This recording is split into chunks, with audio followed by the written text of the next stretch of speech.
Welcome to Channel 18 News. I'm Jim Rogers. On November 19th, District Judge Eddie Northcutt sentenced Cody Peckham for the offense of felony evading with a motor vehicle. The defendant had multiple prior felony convictions, including evading with motor vehicle and bail jumping. The defendant pled guilty to fleeing a DPS trooper on December 13, 2017, while on Highway 11. Ultimately, the trooper called off the pursuit due to safety concerns after they were able to positively identify the defendant as the driver. A couple of months later, on February 14, 2018, the defendant attempted to evade DPS troopers near Amarillo, Texas, leading a police chase at high speed up to 130 miles per hour, involving approximately 20 officers. The Amarillo pursuit ended in the defendant being arrested. During the sentencing hearing, the state presented evidence that the defendant was a member of the Peckerwood white supremacist organization and that he had numerous felony convictions. The judge sentenced Peckham to a maximum of 20 years in the Institutional Division of the Texas Department of Criminal Justice. The judge found true the state's allegation that the defendant operated his motor vehicle in a manner that was capable of causing death or serious bodily injury to another. Based on this finding of true, the defendant will not be eligible for parole until after he has served 10 years of his 20-year sentence. Here's Don Julian with sports. The number 15 ranked Wildcats basketball team knocked off the state's number 2 ranked team in Class 6A, Rockwall, 77-67 in Wildcats Gym on Monday night. The Wildcats are 3-0 for the season. After the game, I asked Wildcats coach Clark Cipolletta if his team's upset win would send shockwaves all over the state. It shocks a lot of people, but it doesn't shock us. We know what we're capable of, and going into it, we felt like we were a little underrated, and we know we have a chance to be special, and all the kids have confidence. They play with confidence, and they play for each other. When you get a group that really loves each other and plays for each other, man, good stuff can happen. You know, it's one thing to get ahead by halftime, but then to maintain that, with this other team giving you your best shot, they really engaged in the game in the second half, and we just kept holding them off. For sure. It's a little scary because they have such amazing players on that Rockwall team. They're well coached, they play hard, and they got some dudes. Yeah. And they can get going at any time, but I thought we were just really persistent. When they hit big shots, we didn't lose our cool, or when we turned over the ball, we stayed calm, and we knew we had to stay focused an entire 32 minutes, and that's what we did, and we were able to win. You think Keyston Willis attracted any attention with 32 points against this Rockwall team? He played amazing, just can really score the ball. Yes, he's going to attract a lot of attention, and so are a lot of other kids on this roster. We have some dudes as well that I think are a little underappreciated as well, but that's okay. We enjoy the chip on our shoulders, and we just go into every game and every practice just trying to get better. And we have a motto: we're going to try to prove some people wrong, so that's what we're trying to do. I thought of a couple of guys, too. You can't really judge them in terms of points. One is Roland, such a defensive player. And then another, Day Hall. What a tremendous rebounder he is on both ends of the court. So no one will ever know how Jay played in this game because there's nothing going to be in the box score. But the kid he was guarding is amazing. Probably the best shooter in Texas. I'm not kidding you. Like, the kid can flat out shoot the basketball. And Jay didn't let him shoot 1 3. Was this Grandstaff? This was Grandstaff. He had 4 points. 4 points. He looked very uncomfortable. And it's all Jeremiah. And they run plays after plays to him. They ran flare screens, and Jay got beat up all night, but he just trailed them and just stuck right to his hip. And I cannot tell you how impressive that is because I couldn't do what Jay did tonight. I don't know if there's many people that could.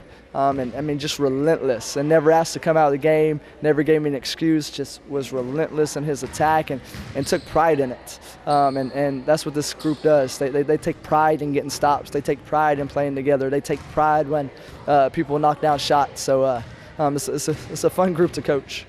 Let's see, Xavier Cork, I had him with 14 points. How do you think he competed against these big guys from Rockwall? Really well. He got in foul trouble early, but I thought he did a really good job of not letting that throw him off his game. We had to sit him quite a bit in the first half, but he had a big second half for us, has some big-time dunks, can really score the ball on the block, does a super good job, and he's so physical. He looks like a string bean, but he's actually very strong. I try to lean on him in practice, and he throws me out of the way. So I throw Manning over there, he throws Manning out of the way. But I'm just a bruiser type of kid, and I just did a huge job. And back to the Day, I didn't comment on him. Tremendous, just pursuit of the basketball, big rebounds. He started off on the Samuel kid. That might be the best player I've ever seen in high school basketball and scoring the basketball. I mean, there's not anything he can't do. He can shoot threes, he can pass it. To me, he's right up there with the greatest of guys that we've had to go against. And Day wanted him. He wanted him right off the bat, and I thought did a really good job on him as well. He put the team on his shoulders, and he had 14 in the fourth quarter out of his 28. And, they were kind of just stepping back and with the pom-poms and say, go get them. Right. And we were having it. We threw, I don't know if y'all noticed, we double-teamed him a little bit just to try to get out of his hands, and he was still scoring. That's what type of player he is. He's going to do good things at the next level. And but, like I said, we were just relentless. When he did miss, we made him pay with big rebounds. And like I said, super proud of this group. Where does this rank on the Clark-Cipolletti scale of big victories for the Wildcats? That's a good question. I don't know. It's not a playoff win, so to me, playoff wins go up there and district wins. But we just beat the number 2 team in 6A. That's pretty impressive. And we'll get a chance to beat the number 1 team in 6A in a few weeks, and I love it. If I'd have somebody would have told me we'd have started off 3-0, I'd have called them a liar, because we weren't ready at the beginning of the season, and we had a lot of maturing and just getting better as a group. But this team shocks me every day. They just play so hard, and they play together, and I mean, y'all seen it. It's a cool group. Yeah, well, there's no chance of catching Geyer overlooking us now. They're going to be all eyes in a couple of weeks. That's good. We want them at their best. I don't want anybody at their worst. That's just another opportunity for us to grow and get better. And I think this team has a chance to go make noise in the playoffs and compete for a state championship. I really do, just because of how they play together. So, that's our goal. So we're just going to focus on it one day at a time and getting better to get better tomorrow at practice and get better the next day at practice, and just see where we end up. You may not know the answer to this question, because I got kind of a weird answer from Philip Manning, because he didn't really know the answer. You know who you're going to play on Saturday in Duncanville? We don't. That's a good question. We know we play at 10:30 in Duncanville, but they had us to play Woodrow Wilson, which we play them in a few weeks. Yeah. So both us and Woodrow Wilson asked to just see if we couldn't move some games around. So they told me they did. But I haven't got feedback to who we play, which would be nice, because I would like to scout them. And but if we have a day to prepare, my coaching staff is awesome. I got Brandon DeLorge, he can go get a head coaching job right now. He's a brilliant mind, and Coach Manning is ready for a head coaching job, and they've just stuck with me, and they help us prepare. I mean, we watch a lot of tape, and I ask a lot out of those guys, and they bring me notebooks full of stuff, and we really sit down and brainstorm together on how we can beat teams, and we have the same philosophy overall too. So it's a really good group. I told them if they both leave me at the same time, I'm going to fight them both. So they better not both leave me.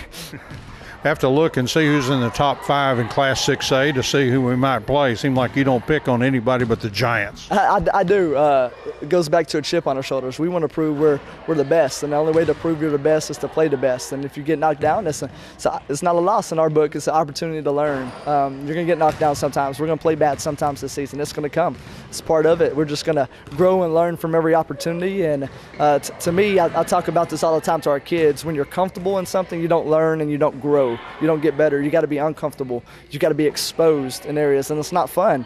It kind of, puts your pride down a little bit, damages your confidence. But over the course of time, when you're doing that, getting outside that comfort zone, really challenging yourself, man, the growth level is amazing if you can stick together.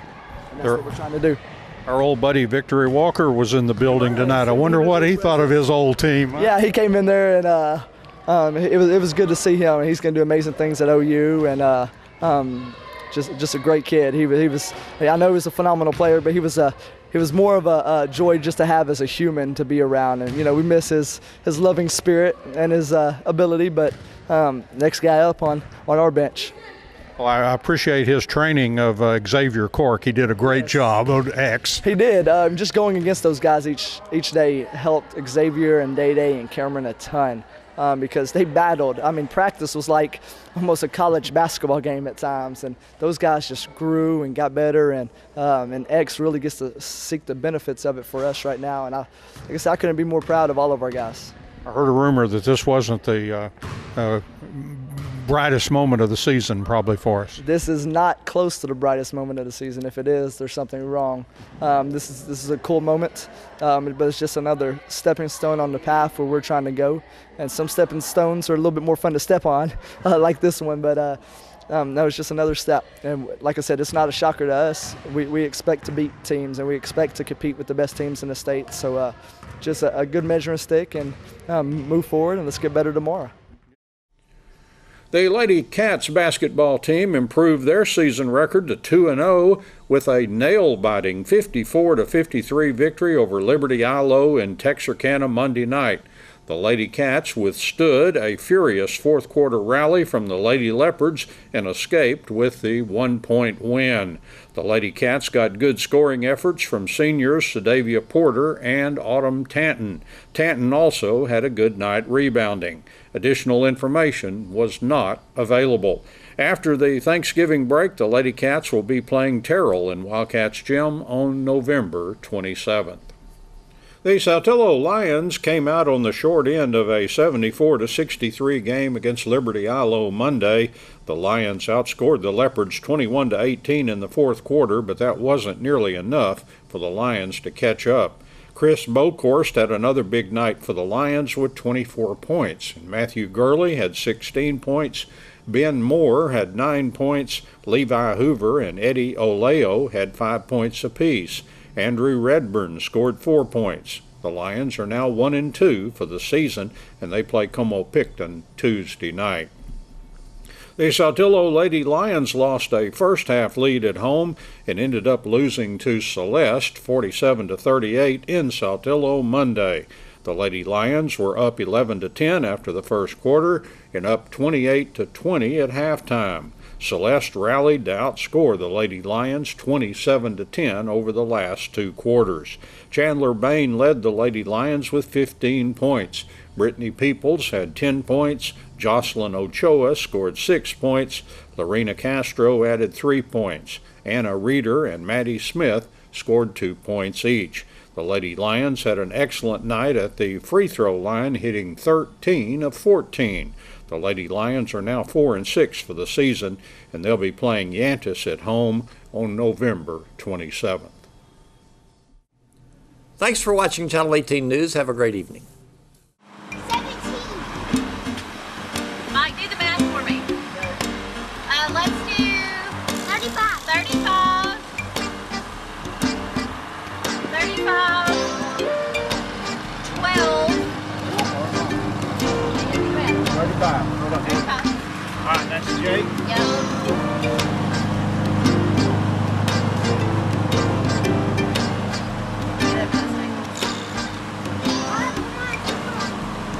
Really? Get that down. 35. Go with 14. Is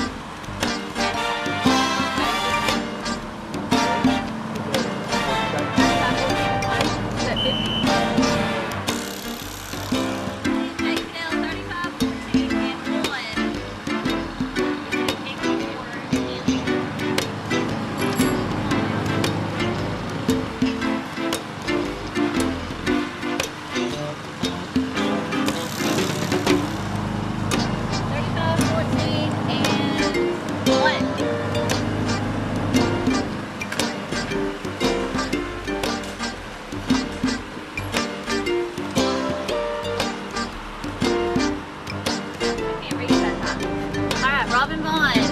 We're going to do a few more than just